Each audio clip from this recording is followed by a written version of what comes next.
PhD degree. So he said to me, well, no, but it'll take you 6 years. I said, I'll try and do it in 2 years. So he says, impossible. He says, this has never been done. After 2 years, I have my PhD degree. Everywhere carry banner headlines, and from medical men as far away as the Soviet Union, there is a claim for the dramatic breakthrough. This is Chris Barnard's remodeled office. This is not where his office actually was. I have phone calls from all over the world. So these models that you're going to see throughout our museum are made by the same guys that do Madame Tussauds Wax Museum in London. Now we can't use wax in South Africa. South Africa is too hot. So we use a silicone rubber in order to make our models. They are very spooky looking. And what makes them more spooky is all the hair on these models is real human hair.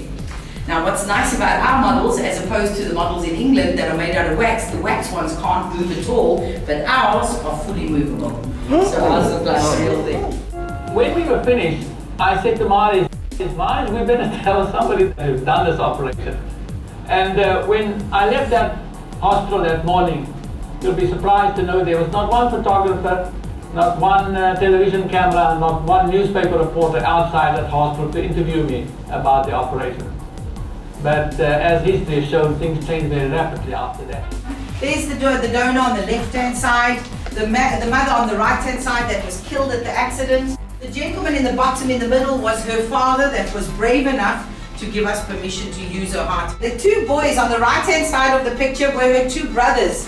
They live in Cape Town, but they don't like coming to this museum. They find it incredibly emotional to come here. But what they did do so that we could get this room ready to honor their sister was they gave us everything that belonged to her. So if we look around the room now, we get a little peek into her personality. We can see and hear what kind of music she liked, what kind of book she read, and the layout of her bedroom. The man driving the car was late for work. He was moving too fast, he wasn't concentrating, he was looking down. And when he looked up, the two women were in front of him. And bam, he hit these two women at a high speed. As he hit them, he killed the mother on impact. But as he hit the young girl, Denise, he flung her into the air. She flew about 40 foot. But when she landed, the first thing that hit the ground was her head. So this is where she sustained the massive damage.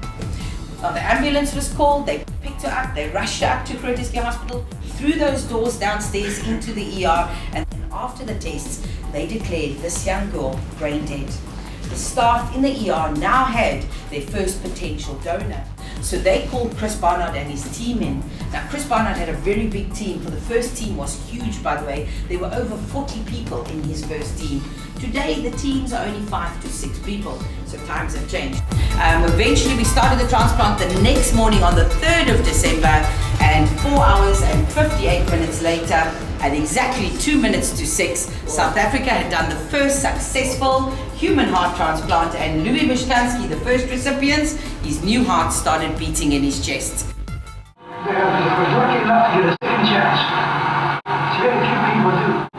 The triumph was short-lived. In his room at Brunskjord Hospital, Louis Washkansky took a backward step in his battle for life.